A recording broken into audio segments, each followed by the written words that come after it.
How is everybody doing? Good evening, good morning, wherever you are. Please let me know in the comments what city you're watching from, what country, what state, what galaxy. Let me shout you guys out. So I wanted to talk about this thing because too many people who don't know what they're talking about it. But what's different? I mean, you know, how's that different from the usual stuff? All right, well, look at it. Here we've got people tuning in from Russia, from Germany, from Bavaria, from Stockholm, Los Angeles, from Canada, from New York City, Malaysia, Saudi Arabia, Ireland, Russia, Lebanon, Australia, Canada, London, Pluto, very funny, Sheffield, Mexico, New York City, Colorado, Warsaw, Minnesota, Sydney, and the world. And it goes on, and the world goes on and on.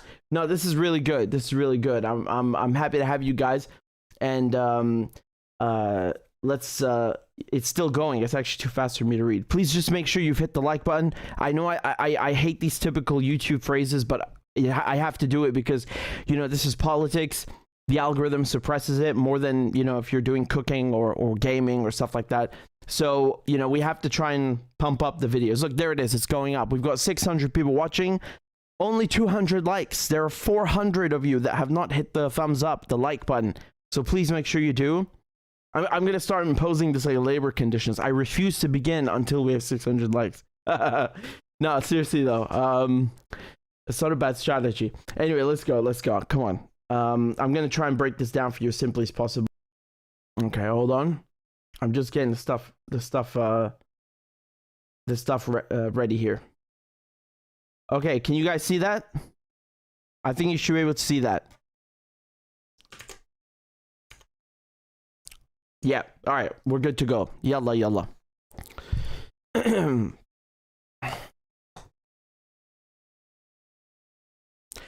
So is there a coup happening in Russia? Let me try and explain this to you and break it down as simply as possible. As I said, there are too many people talking about this who have no idea what they're talking about. So basically, this whole issue revolves around Prigozhin, okay? So this guy's quite the character, shall we say, right? Because he basically started his business in catering, and he then ended up creating and heading Wagner PMC, which is basically it's a mercenary group, right? And they've played a huge role. I mean, you'll see them everywhere, honestly, in Africa and the Middle East, right? Okay, I'm exaggerating a little bit there, but definitely in Ukraine, like Bakhmut, you know, this longest battle of the whole Ukraine war. He's the one who just took in this most decisive victory, right? So what is he doing now? You know, why are people talking about a coup? Can you talk about a coup, you know, in Russia right now? I mean, no. I mean, it sounds quite ridiculous. You don't just walk in and coup Vladimir Putin. So what is going on? Okay, so Prigozhin, he basically, as it says in The Guardian, he put out an explosive 30-minute video on his Telegram channel where he dismissed Moscow's claims that Kiev was planning to launch an offensive on the Russian-controlled territories in eastern Ukraine in February 2022. Okay, so he's basically saying that one of the reasons for the war was a lie. So he's basically calling Vladimir Putin a liar. Let me play this video and then we'll continue. После 2014 года, с 2014 по 2022 год, Донбасс весь распиливался. Донбасс разворовывался различными людьми. Часть из них были из администрации президента, часть из ФСБ, часть привлеченные олигархи, такие как Курченко. Это люди, которые воровали деньги у жителей Донбасса, которые находились в непризнанных республиках ЛНР и ДНР. В этом ЛНР и ДНР существовали корпуса народной милиции, которые в случае нападения украинцев должны были дать достойный отпор.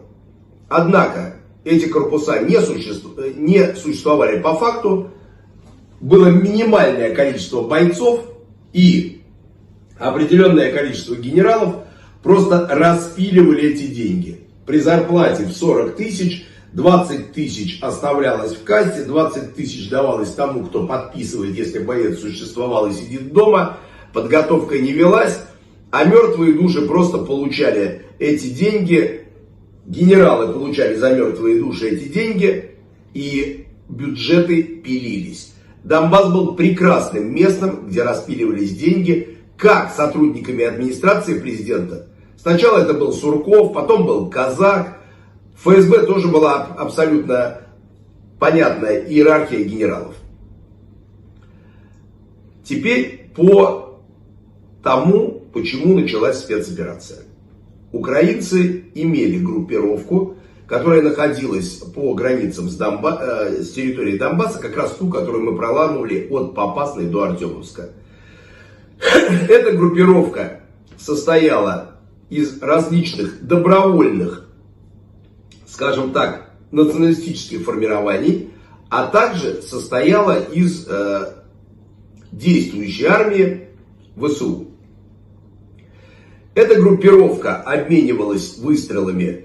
Мы били по ним, они били по нам. И это происходило все эти долгие 8 лет, с 14 по 22. Иногда нарастало количество различных перестрелок, грубо говоря, обмена боеприпасами, обменом выстрелами. Иногда уменьшалось.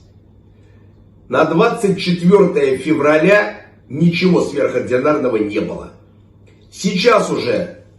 Right, so he was explaining the background, and now he gets to the point of 24th February 2022. Listen. Министерство обороны пытается обмануть общественность, пытается обмануть президента и рассказать историю о том, что со стороны Украины была безумная агрессия, и они собирались вместе со всем блоком НАТО на нас напасть. Right, so, I mean, look, guys, as I've said before, whatever you think about Ukraine, you like Putin, you don't like Putin, you like Prigozhin, you don't like Prigozhin. This is irrelevant, because geopolitics and the balance of power, it's not something you can just have an opinion on, right? This is so he's talking about the fact that, you know, Russia went into Ukraine because it's linked to some lie about it. It's got nothing to do with that. This goes back many years, even before anyone ever heard of Putin himself. The Russians are sitting across the table from the Americans, telling them, get your NATO away from us. Please get NATO away from us. Are you going to get NATO away from us? Oh, no, you're not. Now the whole Poland's in NATO. You know, so I don't know why he's trying to make it out to be about this, but it's a long video, so I've just picked out some of the most important parts. Here's another one for you. Why was the war needed? The war was needed so that a handful of scumbags could have a blast and get PR attention showing how strong the army is. The war was needed not in order to return Russian citizens to our bosom, and not in order to demilitarize and denazify Ukraine. It was needed for one star with additional embroidery, so that one mentally sick man could look good on a coffin pillow.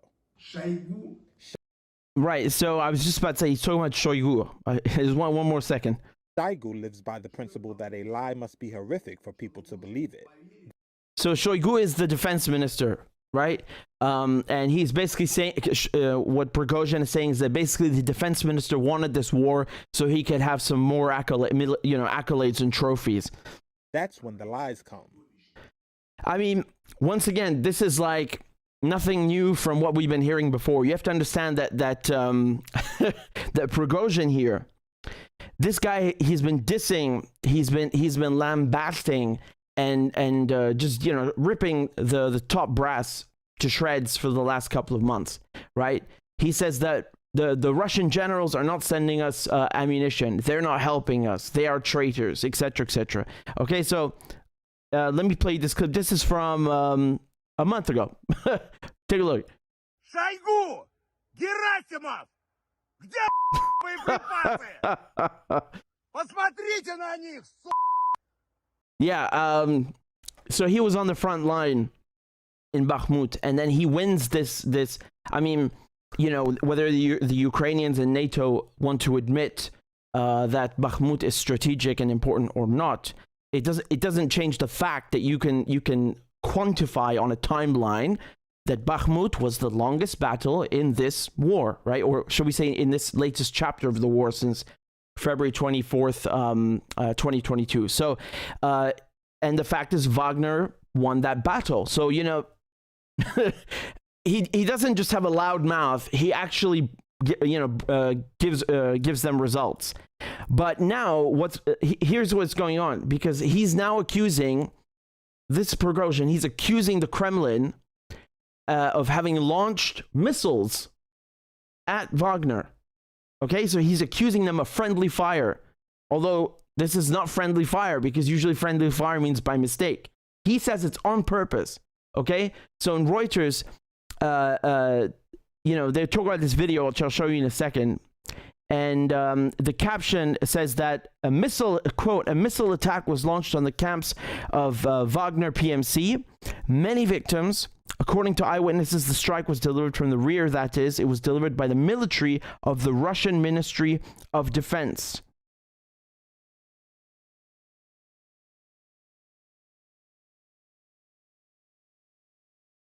This is the video. You can't really see much, honestly. So, whether it's, look, it's a bunch of tables. They're like some broken trees. I really don't know what to believe, because you guys have to understand, the last couple of hours, nothing but wild information on the internet, and you have to go and verify everything, of course, as usual. So you got to be careful what you believe, right?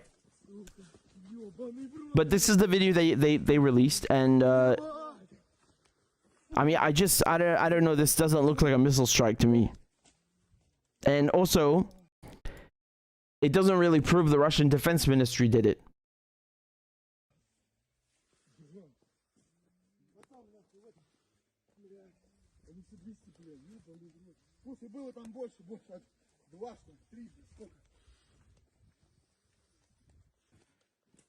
So, this is the gist of it, right? And then he goes further. We're not done.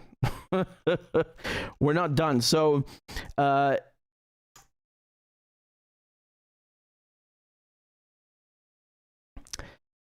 Prigozhin was saying here, he said that, quote, those who destroyed our lads, who destroyed the lives of many tens of thousands of Russian soldiers, will be punished. I ask that no one offer resistance. There are 25,000 of us, and we are going to figure out why chaos is happening in the country.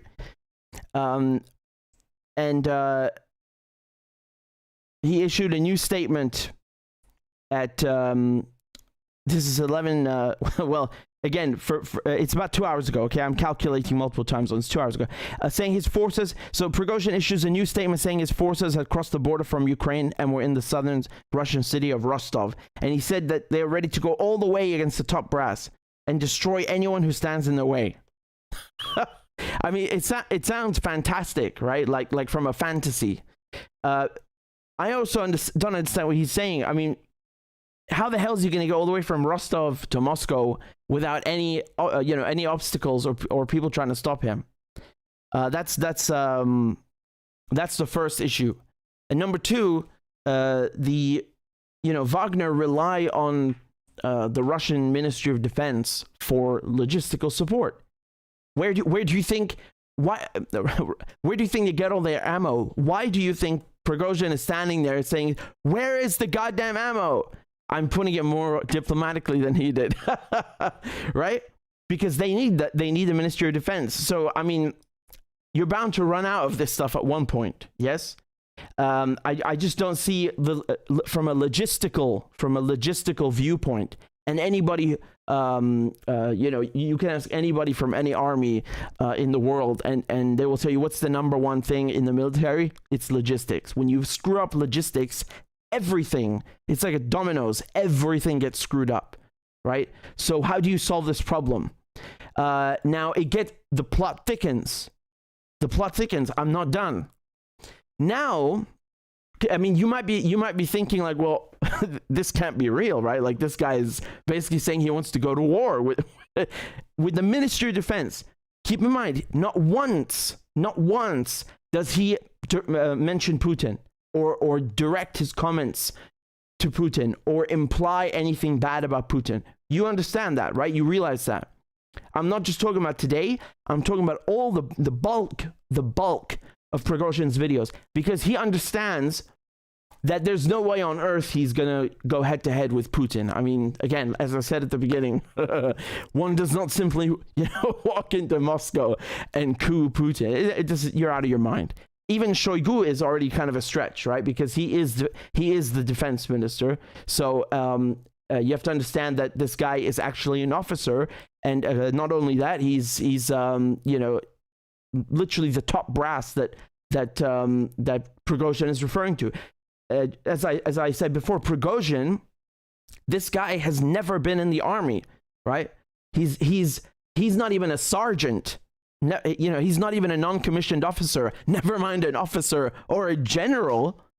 He has no rank in the military, none. And he's trying to go head to head with Shoigu. This is a power struggle. This is a power struggle. Why do you think I asked Scott Ritter about this yesterday when we were doing the show? Because there's a power struggle going on, right? Not between Putin and Prigozhin, but Prigozhin and Shoigu. Let me show you this now. This is the reaction. Are you ready? Now, the FSB, Domestic Security Service, have opened a criminal case against Prigozhin for calling for an armed mutiny, a crime that is punishable with a jail term of up to 20 years. Prigozhin's already been in prison once, so I don't think you'd be too pleased about this. But this is what they said. So the FSB said that, quote, Prigozhin's statements are in fact calls for the start of an armed civil conflict on Russian territory, and his actions are a stab in the back to Russian servicemen fighting pro-fascist Ukrainian forces. We urge the fighters not to make the irreparable mistakes, to stop any forcible actions against the Russian people, not to carry out the criminal and treacherous orders of Prigozhin, to take measures to detain him. So they're quoting TASS, which is not but one of the official Russian news sources. So here's their Telegram post where they're saying this. And again, I'm just translating this particular post. It says, statements of Prigozhin, founder of Wagner PMC, became the basis for a criminal case because he called for armed insurgency. This is from the National Anti-Terrorism Committee. So just again, to summarize this, and I'm not even done, but just so you can wrap your heads around this. Prigozhin, this guy, just a few weeks ago, he won the longest battle in this war for Russia. And now, in the span of a few hours, just figuratively speaking, he's gone from being, a hero to now being a suspect in a criminal case, and where they're accusing him of calling for mutiny. Mutiny is when you rebel against a commanding officer or in this case I suppose it's Shoigu, but I can understand why the Russian FSB look at his comments as such. Yes, I can certainly understand. Here, let me show you this video here. This is from hold on, let me pull this up for you. So I want to show you now, this is a Russian general, okay? His name is Alexeyev. So Army Lieutenant General Vladimir Alexeyev. He issued a video appeal where he's appealing to Prigozhin, don't do this, right? To Prigozhin, don't do this. Look, here it is. I have just arrived from the front line, by order of the leadership of the Ministry of Defense of the Russian Federation. He's basically saying, I came all the way down to film this because of you, so get your act together. Where are our troops, our commanders, our soldiers, our fighters? Volunteers perform the task of fighting the enemy to the death with superior enemy forces. They suffer losses, but stand on their positions. I appeal to the leadership, commanders and fighters of the Wagner PMC. Together with you, we have passed a difficult path. We fought together with you, took risks, suffered losses, we won together, we are one blood for wars. I urge you to stop. The enemy is just waiting for our domestic political situation to worsen. You cannot play into the hands of the enemy in these difficult times for the country. Before it is too late, and it is necessary to do it. This is to obey the will and order of the popularly elected President of the Russian Federation to stop the columns, return their points along the stand of Sarkis and the Sredochin region. Solve all problems only by peaceful means under the leadership of the Supreme Commander of the Armed Forces of the Russian Federation. To be continued. Right. So, okay. So that was the gist of it, right? And this is the thing. You heard what this guy's saying. He's saying that you're playing into the hands of the Ukrainians, essentially. I mean, if you're if you're Zelensky right now, or you're somebody, you know, from his cabinet, or you're in the Ukrainian military, you're partying, because this is exactly what you want. You want division, you want distrust, you want chaos in your enemy's camp. Not on your part, but necessarily, but especially if it actually comes genuinely from within. This is a gift from heaven, right? Because they're doing your work for you, basically.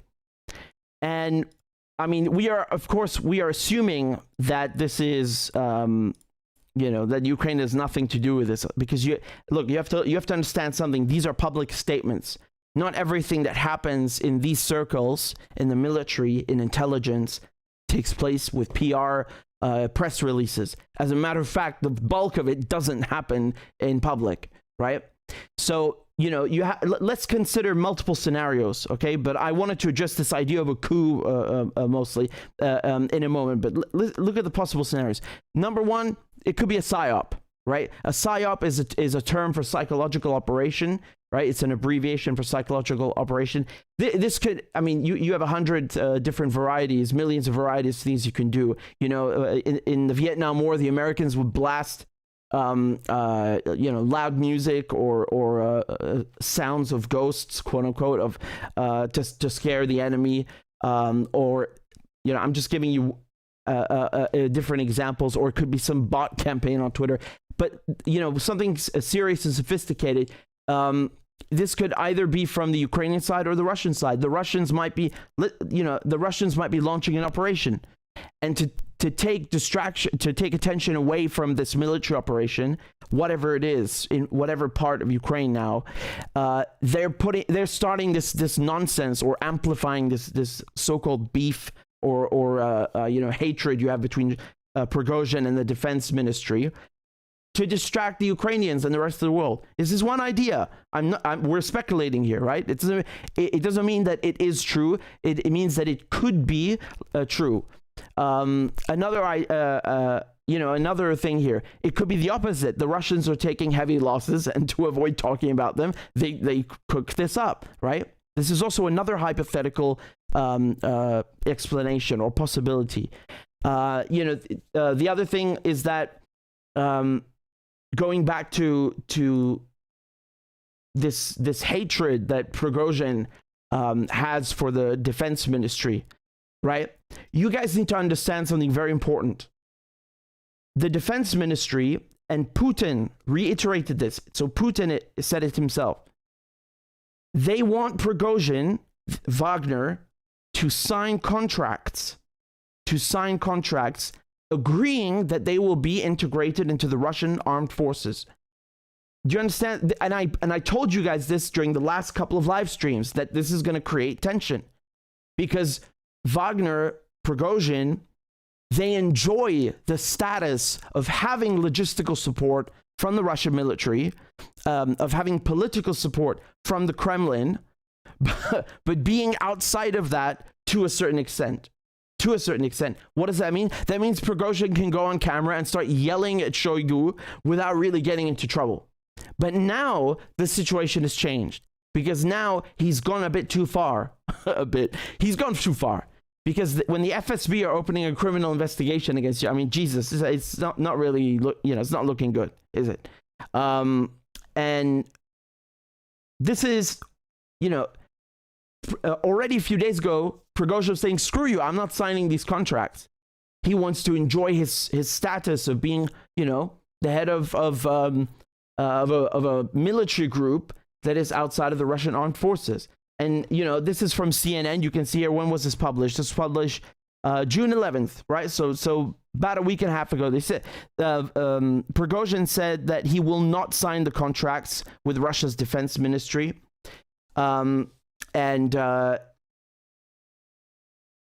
He said that the orders and decrees issued by Defense Minister Shoigu apply to employees of the Ministry of Defense and military personnel. PMC Wagner will not sign any contracts with Shoigu.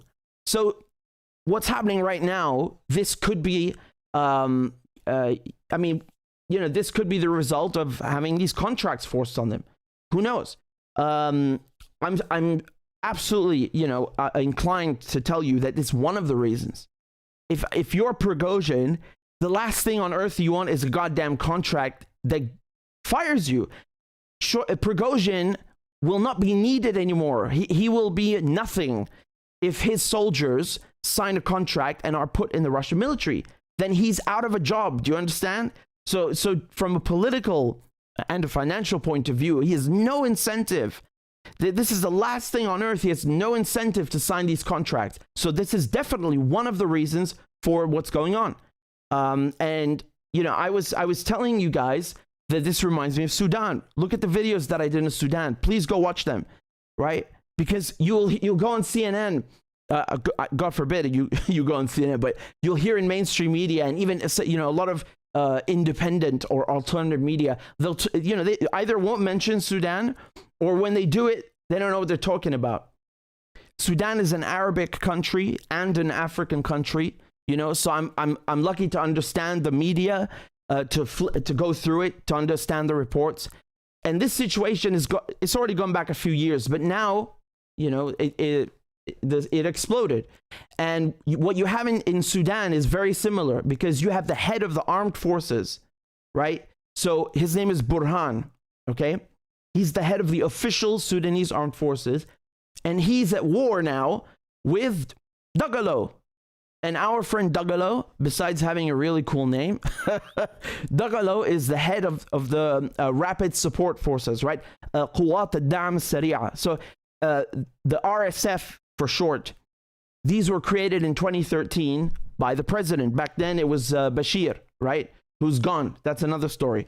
But they were never really fully integrated into the armed forces, kind of like Wagner is right now in Russia, right? Here's another element that Dagalo and Prigozhin have in common. They are businessmen. Prigozhin came from catering. He's a businessman, right? Because of his money and his status, he was able to then get into war. War is a racket. There's a reason we have that phrase in English, right? When it comes to Dagalo, Dagalo is a very rich businessman. He's into mining. Everyone is really into mining, especially now with Sudan having tons of gold and stuff. But this guy's, I don't know what the estimate of his wealth is, but it's easily in the hundreds of millions, if not billions, right? So you have this conflict now because there's no one to rein them in. Now in Russia is different. Russia has not just any president. It is Putin. You like Putin or you don't like Putin. This guy, I don't need to, it goes without saying, he has weight, right? And keep in mind, maybe it's because it's a bit late into the night, but you see Putin hasn't even said anything. Putin hasn't even said anything. He's like, you're going to sign these contracts whether you like it or not, or I will get rid of you. And yesterday I was talking with Scott Ritter, and I asked him about the situation. And hold on, let me pull up the video. I thought I had this a second ago, and you can see what he said about this power struggle, if you will. Yeah.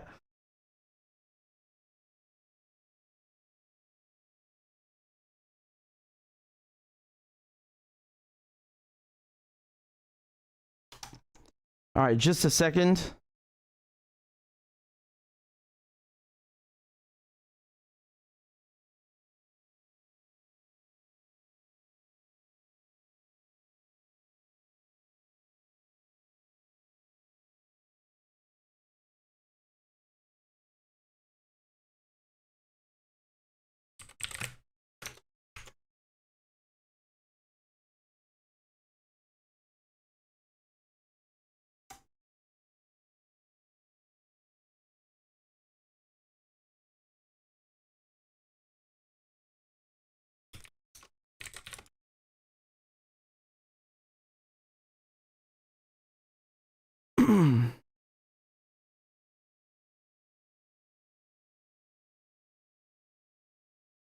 All right, well, it doesn't matter. We'll drop it in afterwards. Anyway, going back to my point, Russia, you have to understand something. Russia is not a military country like Pakistan, right? Pakistan is an amazing country. I was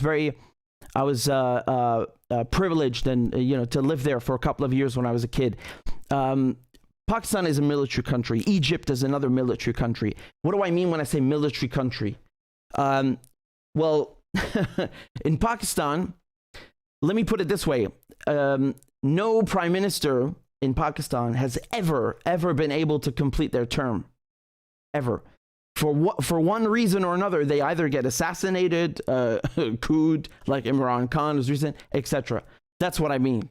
If you are the prime minister of Pakistan, yes, you are democratically elected, but you need, whether you like it or not, you must have the support of the military and, by the way, the intelligence in Pakistan, which are also very powerful. Egypt, you guys remember who is Egypt's most famous president? Abdel Nasser, right? So that was 1952. You had an officer's coup in Egypt, right? 1969, Gaddafi in Libya, also an officer's coup. Why am I pointing this out? Because these countries, these leaders were officers.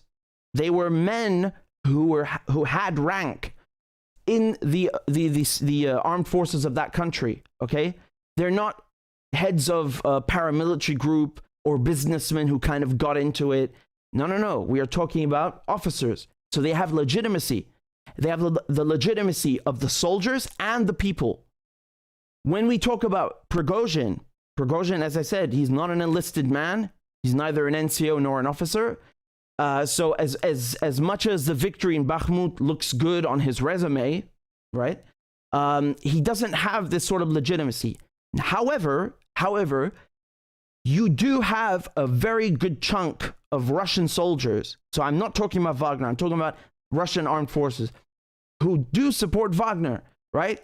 From a political point of view, from, like, oh, these are our brothers, etc. They're fighting in the same war with us, etc. Right? So, and they're literally our compatriots, right? Like, so for the Russian soldiers, these guys are also kind of Russian soldiers, right?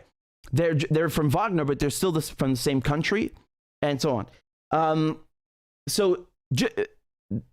They have some support in the Russian military, but Prigozhin doesn't have this legitimacy and pull that you need from the people and from the military to get away with whatever coup people are blabbing about on social media or some crap, and when it comes to the people, I'm sorry, man, Shoigu, you can rail as much as you want about Shoigu and call him as incompetent and stupid as you want, but Shoigu is not the leader of the country. It's Putin.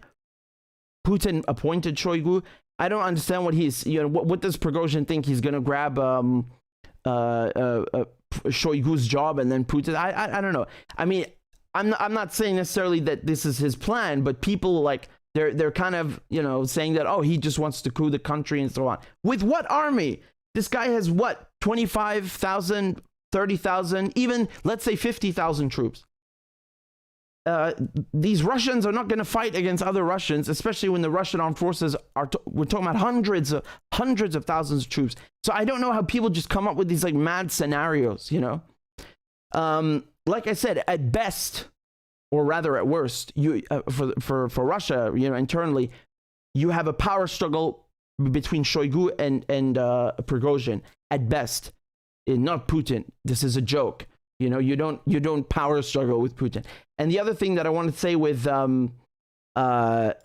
with support of the people, once again, how do you get support of the people, especially in this day and age? You need presence not only on the media, on legacy media, television, radio, and print, but also on social media. Yeah, maybe Wagner and Prigozhin have a lot of followers online, but they don't. Again, who are you competing with? Shoigu is like a non-figure. I mean, and Putin, forget about it. So there you go. Let me just show you this. Hold on. Let me show you the clip with Scott Richard that I told you I wanted to pull up. Here's the timestamp. There you go. I think a lot of what Prigozhin was doing during the actual battle was part of a psychological warfare operation against the Ukrainians to create the perception of disunity, disharmony, weakness, so that the Ukrainians wouldn't withdraw from Bakhmut, but double down on stupid and say, we have a chance to win. All we have to do is push and Wagner will collapse because they have this dysfunction. But I think the source of the dysfunction is real.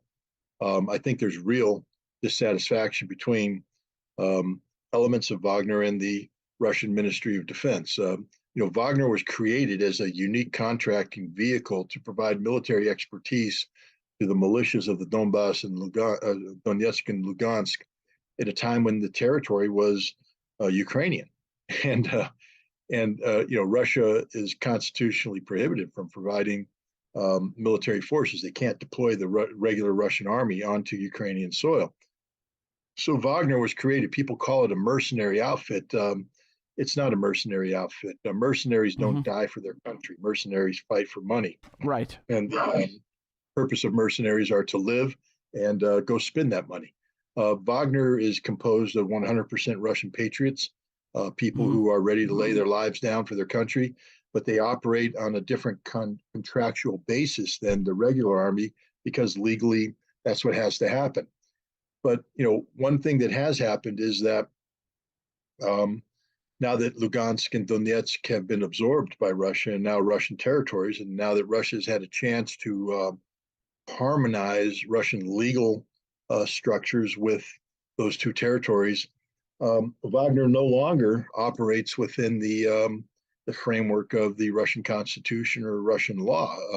You can't be a private military contractor. Now, what complicates this further is the fact that the private military contractor is just a contractual subterfuge.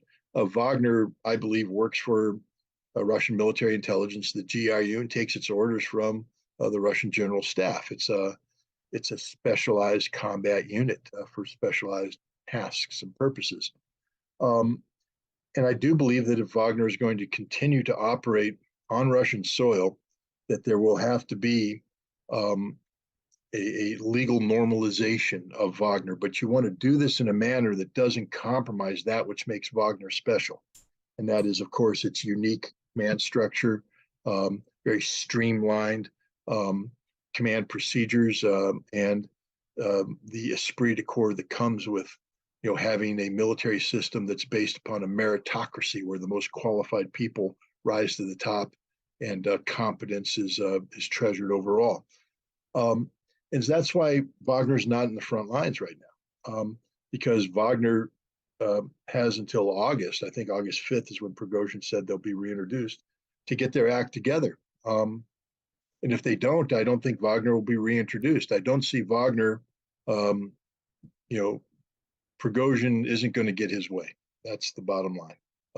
Either Wagner is an institution or each individual member of Wagner will be compelled to enter into a legally binding relationship with the Russian government that is consistent with the Constitution of Russia. This is an absolute prerequisite, and it will happen because the Russian military understands that Wagner is a unique asset that is well positioned to provide lethal battlefield support.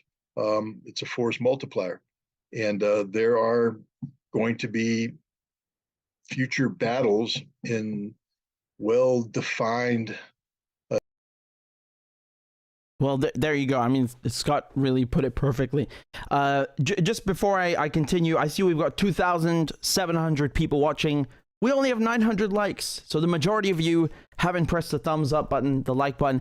I hate doing these crap YouTube phrases, but I really do need your support. So please hit the like button because we're doing politics. The algorithm tries to suppress it. Anyway, going back to what Scott said, you noticed that he and we don't refer to Wagner as a mercenary group because they want you to think like the legacy media, the mainstream media, they talk about Wagner being mercenary and this and that, and say, oh, Wagner are in Africa. Excuse you. What about Blackwater? What about Blackwater? You know, Trump pardoned those people who massacred a bunch of civilians in Iraq, and you know they're just running around killing people all over the place and getting paid to do it with these military contracts. You know, this is incomparable to Wagner.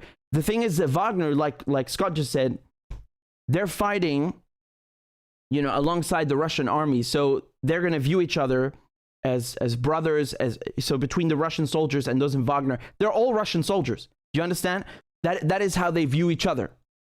So yeah, it's logical that you're going to have people in the Russian army that support Wagner, people in the Russian population that support Wagner. But Wagner, you know, in no way is equivalent to a mercenary group or Blackwater or something like that.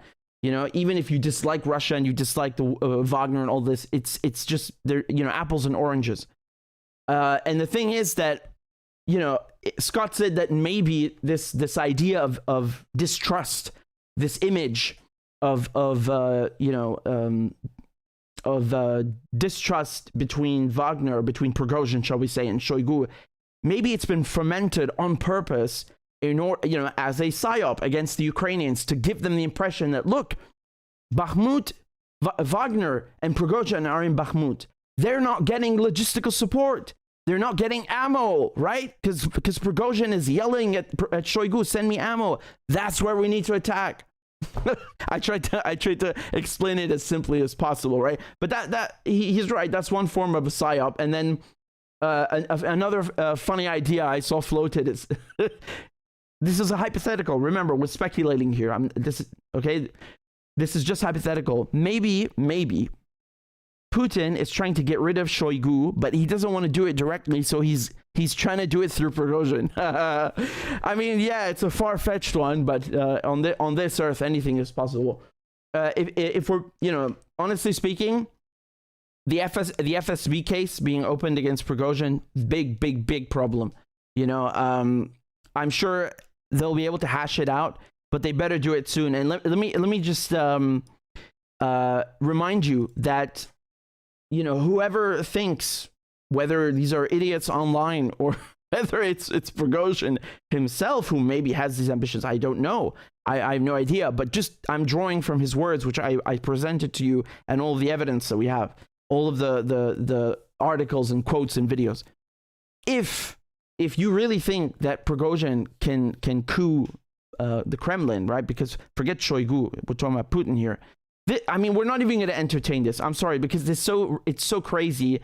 It doesn't even dignify. You know, it's not even worth a response, and I will not dignify it with one. But I just want to remind you: think of Pakistan, think of Egypt, Libya. You know, all these places where you have officers, generals becoming presidents. You must have the support of the people and the army. You have to be in the army, an enlisted man or an officer, you know, to have legitimacy. Prigozhin, I'm sorry, he just doesn't have the clout, as we say nowadays, apparently, young people. Clout. He doesn't have the clout, the pull. He doesn't have the presence in the military, nor with the people to do it. With that said, you know, people in Russia, I'm sure, still appreciate Wagner and understand its importance. But now we're coming to a point where this is getting out of control, and I think the contracts were the real issue, as we already went through. I think that's the real issue. You know, I just want to finish. I just want to close by saying there's a phrase in Arabic, and I'll translate it for you. Right? What was that again? أنا وأخي على ابن عمي أنا وأخي وابن عمي على الغريب. I think that was it. Right? So me and my brother against my cousin. Me and my brother and my cousin against the world.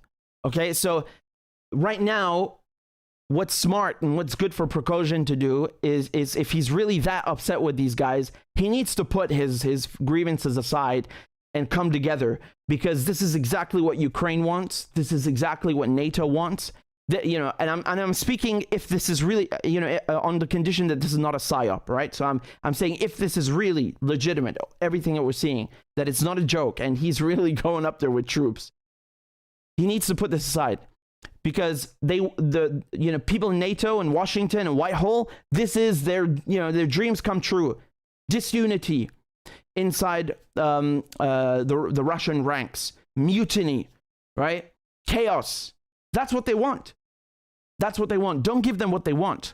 You can win this battle against NATO, this war rather, and then hash out your grievances later, right? Because this is you're only gonna help the enemy this way, and no one wants a NATO victory given what NATO did in Libya and Syria and Afghanistan. I'm not gonna go through the whole list again. Yugoslavia, just suffering, and don't give them an easy hand.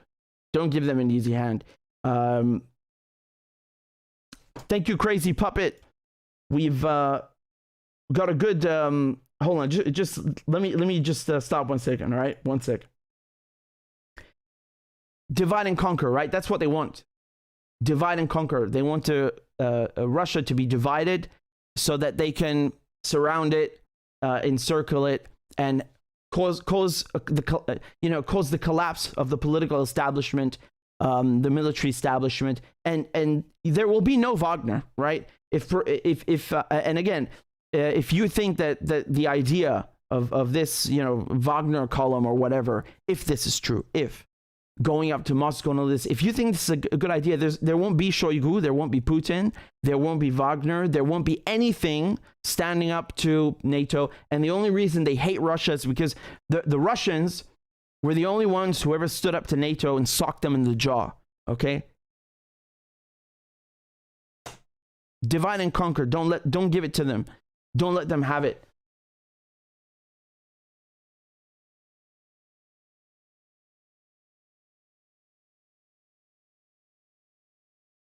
So thank you guys very much for the generous donations. Thank you to Dullap for joining as a supporter. Crazy Puppet says Zelensky, the peace duke. Phonetically, it means phonetically in Russian it means Zelensky. Pizdyuk, little. I think I know pizdat. Somebody taught me insults in Russian, and I don't know what they really mean. So if I don't want to go too far with this. Is pizdat one of them? Well, in this case, Crazy Puppet is teaching me pizdyuk. Excuse me if that was too profane. All right, thank you very much, Crazy Puppet. Thank you for the donation as well. Crazy Puppet is telling you guys, support or just be smart vegetable. No, seriously, guys, if you found my videos informative, if you like the interviews I do, if you like my segments, please remember, this is independent media.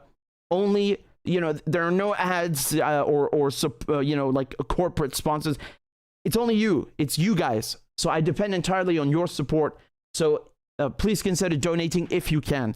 I don't do deluxe content or special content. I don't believe in that crap. For me, I do everything. I do my job. I do my work. I publish all of it. And if you can support, I'm grateful. No matter how little or how great the amount or the frequency, I'm grateful either way. So thank you so much. Claudia is very kind. She's been pasting the links in the chat. There's PayPal, CashApp, Venmo, Bitcoin, a million things, and of course here on YouTube. So that's very kind of you guys to send in donations there. Let me just check on Patreon if we got a new supporter. Every time somebody new on Patreon joins, what do? I play a crab dance. So just tell me in the comments, guys, where are you joining in from? Where are you watching from? Because when I started, there weren't as many of you in the chat yet. So tell me right now where you're tuning in from. I'm going to read some of your comments. DS says Prigozhin is a traitor. Oh, Arafat Nakba says you do it very well, bro. Thank you. I appreciate that. We have...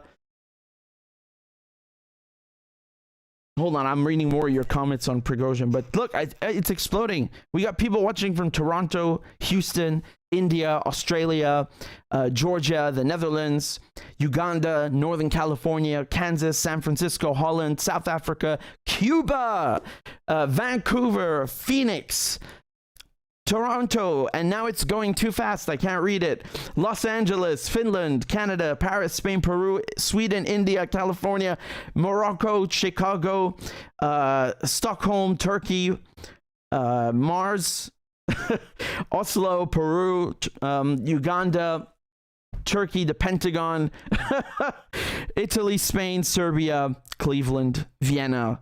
Beautiful, beautiful, beautiful. Thank you guys so much. It's so good to have such a huge audience. Hey, David Kennedy, thank you for the super chat. Look at what David said. This is something that I wanted to point out. Thank you, David, for this super chat. So David says, where is a single video of Wagner hauling ass to Moscow en masse? I love that it rhymes, and you used well, Southern dialect with French in an English sentence. You're right. This is so obvious, and I'm mad at myself because I wanted to make this point earlier. It's such an obvious point. If Wagner is really going to Moscow, where's the goddamn video? You know, if I were Prigozhin, I'm not going to sit down and do a 30-minute video. I'm taking a selfie on a tank. You know, right? Actions speak louder than words. A picture is worth 1,000 words, etc., etc., etc. So exactly, where's the single video?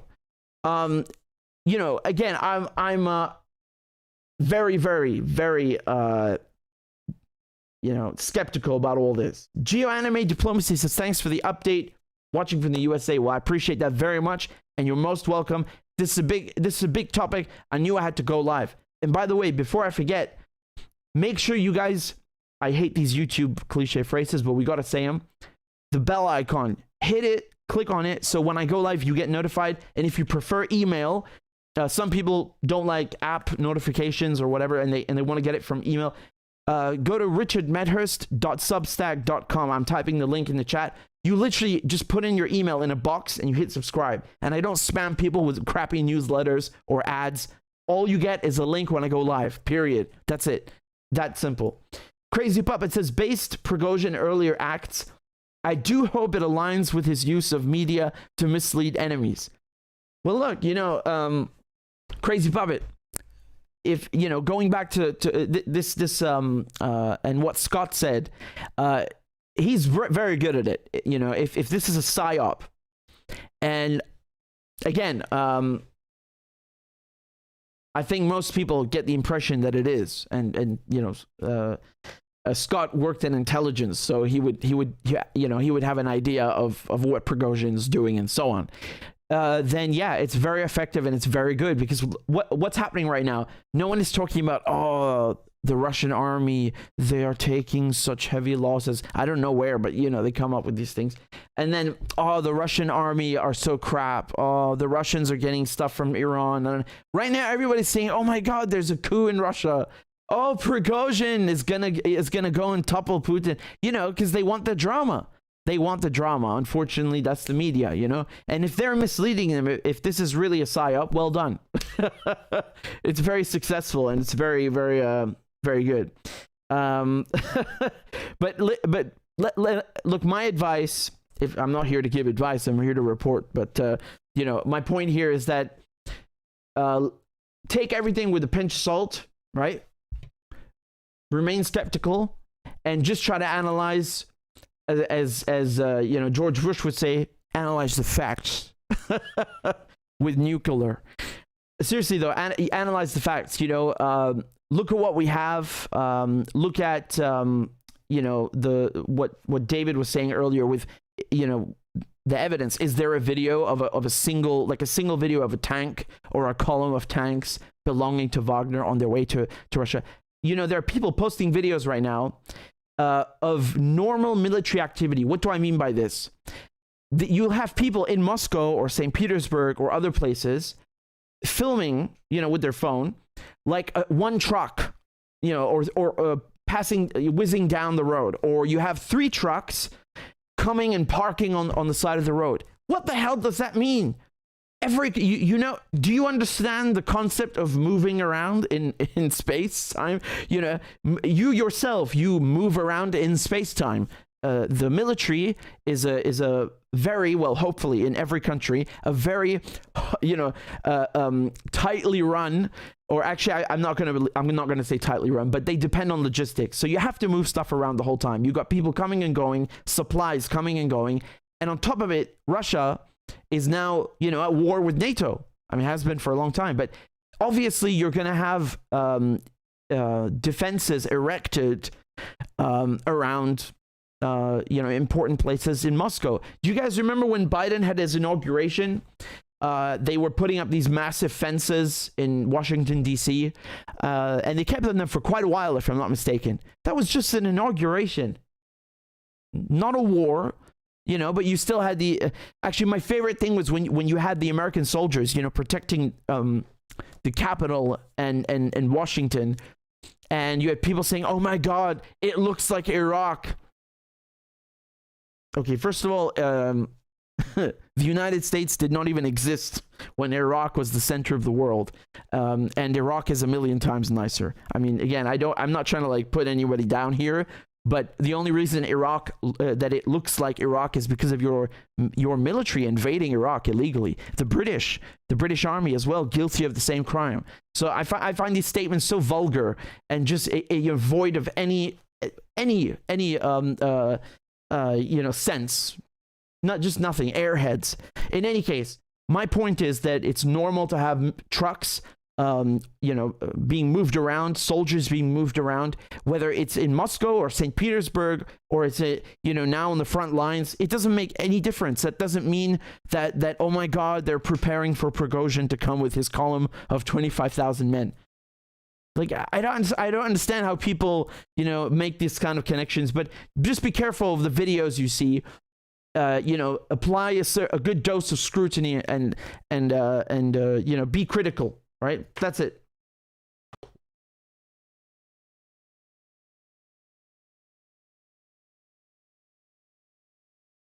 We got another super chat here. This is from Crazy Puppet. Crazy Puppet says, Richard, you are a legend. You just not intentionally mention additional purpose of this site. Well, I hope I covered all of it. I tried doing it all.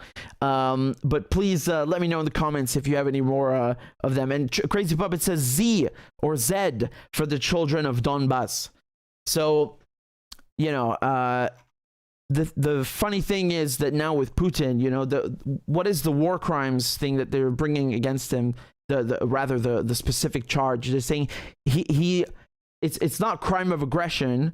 It's mainly that he transferred kids out of Ukraine and into Russia, and the Russian position on that is that we're protecting them. I don't know if you can draw a comparison, but let's say something similar in have you guys ever read The Lion, the Witch, and the Wardrobe? How does the book start? Narnia, maybe it's marketed as some other thing because of the movies. How does it start? You got 4 kids that are sent into the countryside, by their parents to keep them safe from Nazi bombing. So because that was during the Blitz, right? So it's just logical for the Russians in their point of view to do that. Let me just again repeat what I've said before. I don't understand how the hell you're charging Putin with a war crime, and you haven't even begun to charge Barack Obama, Donald Trump, David Cameron, Tony Blair, Gordon Brown, Blunkett. Right, these are people in Blair's cabinet. You had Blunkett, Jack Straw. Where the hell are these people? What about Donald Rumsfeld's dead, but and Colin Powell? They were left alone. I don't care about Putin. Putin is at the bottom of this list, right? Let's deal with actual war criminals that have done way more damage. Then maybe we can give the ICC some legitimacy. Now, keep in mind the Americans are not even members of the ICC, but apparently, the American media, they suddenly care about it because Putin might be arrested. I mean, I don't even know what to say anymore. Netanyahu. Somebody mentioned Netanyahu. Yeah, let's deal with Netanyahu. Actually, the funny thing is they went ballistic because the ICC said they'll cover Palestine in their, they'll basically apply jurisdiction there. The Israelis went ballistic. So, yeah, they're not quite happy about that. I have some great news here. We've got Perry Rice, and John, and Mano, and Zach, who've all just joined on Patreon. Thank you guys very much. If you guys enjoy my work, consider donating on Patreon. Again, I don't want to nag you too much, but I got to do it. I need your support to do my work. It's $1 a month or $2 a month, £1 a month. Pick whatever currency, whatever thing you like. I'm happy because we get to play a crab dance now. So everybody, please give them a round of applause and let's go. Clap for that, you stupid bastard. And Corn Pop was a bad dude. And he ran a bunch of bad boys. Listen, fuckhead, you have fucking crossed the line. Claiming I'm the enemy. You got that, you goddamn son of a bitch? I don't give a fuck what you think, bitch. Good morning. Sunday morning. Cut that bitch off. Thank you for Iron Dome, which is a technical marvel. والله انتوا كلاب بصراحة يعني. ماشي نشتغل عادي. We lied, we cheated, we stole. China. And you ain't black. There's always the macro and then there's the micro.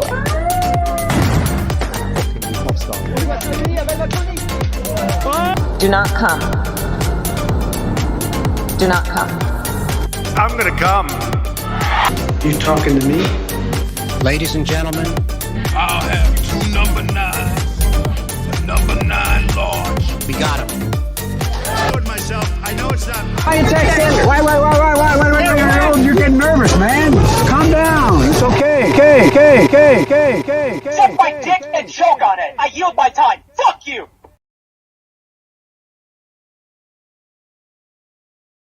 All right, guys, thank you so much. Again, I couldn't do this without your support, and I'll keep you guys updated. If you want more frequent updates, I have a Twitter. Here, let me put up the link on the screen. It's twitter.com/RichardMedhurst. That's RichIMedhurst. Here's the Twitter. There we go. So we're just about to hit 240,000 followers. So please make sure you go subscribe on Twitter. And if you're new to the channel, you've just teleported and manifested out of nowhere.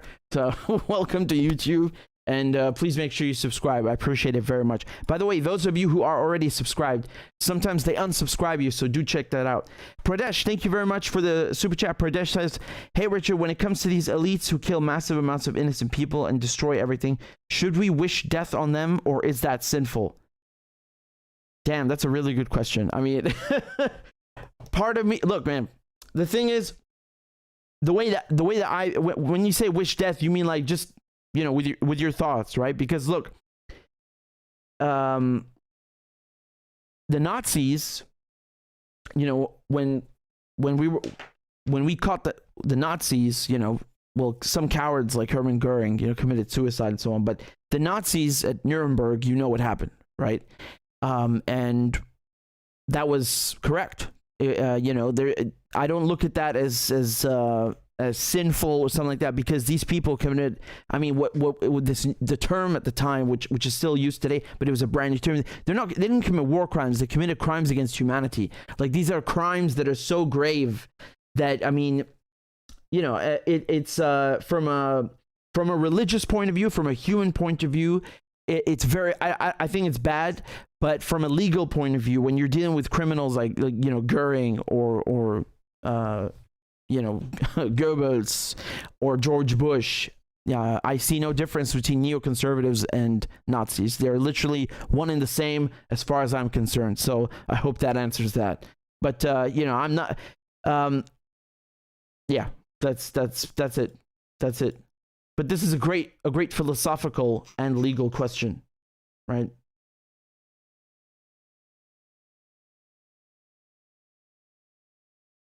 Thanks very much, guys. I appreciate you tuning in, and thank you for supporting my work. Take care. Bye-bye. The war didn't start in February last year. Yeah. The war started in 2014. And since 2014, NATO allies have provided support to Ukraine. NATO was going to shoot Putin in the foot either fucking way. So, you know, he had no choice but to do XYZ, right? Going to Ukraine. Now, I don't know about the annexation, but you understand? Because the other side of the argument is that, you know, if you don't stand up to a bully, and NATO is a bully, they're going to keep pushing you around and taking more and more and more. And this is going to, you have to understand, this history begins in 2014, right? Putin did not wake up on February 24th, you know, last year and just fucking randomly decide to invade a country. I mean, I'm not saying that was the best decision, but there is history here, and a very, very big geopolitical battle right in Ukraine, and the Ukrainians are, of course, the ones that suffer the most. You see this often, that you have these like Europeans lecturing Africans. You see the French doing it in Mali and Chad and Algeria, you know. Even today, I'm not talking about like back 100 years ago only. Even today, the West is so envious, and they're dying inside at the idea and at the prospect of China coming in and forging nice relations with Africa. Because the European mentality is, we're gonna fuck Africa, we're gonna plunder Africa, we're gonna rape Africa, enslave Africa. The Chinese don't have this sick, disgusting mentality when they deal with other people, and certainly not in Africa. You see? Try going to the UK as an Iraqi or a Syrian. Look how they will play games with you, with the pretending it's the bureaucracy. It's disgusting, the imbalance, you know? It's the Europeans who should be rolling out a red carpet for the people that they colonized and oppressed, not the other way around. Please ask yourself this question. Be honest with yourself. What do you think the United States would do if China was arming militias, or even the armed forces, the official armed forces of Cuba? Do you think they would just like sit there and watch this and do nothing? Now, I'm not saying it's like, oh, you have to go to war and war is the only solution. No. My point is that you are, instead of doing diplomacy, you are provoking and imperiling everybody's security. We're talking now about nuclear armed countries, and Russia's one of them, pitted against each other. What the fuck more do I have to say, or do people have to do for this generation, the people on this planet, to understand the gravity of the situation? In the 1960s, at least people grasped, oh shit, there might be nuclear war. I'm gonna build a bunker in my backyard. This stuff is serious. Now everyone's like, no, Ukraine, come on, it's for Ukraine. I love paying higher gas bills. Oh, I love it. Please exploit me. There was a trend towards normalization with Israel, right? Bahrain and the UAE normalized ties with Israel, and I told you myself, Saudi Arabia is next, and that was true. Saudi was going to be next, or one of the next, to establish ties with Israel. But that trend, after these fake Abraham Accords, is gone. Now, the trend is going in the opposite direction. It's the opposite. Instead of Saudi looking towards Israel, Saudi is looking towards Syria, Iran, Yemen. And trust me, the rest of the Middle East and the world will follow suit, right? Because the peace deal between Iran and Saudi Arabia has created the political landscape where things like this are possible. So once again, we are entering a new phase here. There's a new reality, a new political reality in the Middle East, and it's unfolding right before your eyes. It's serious and it's real, both on the diplomatic front, right, and on the battlefield.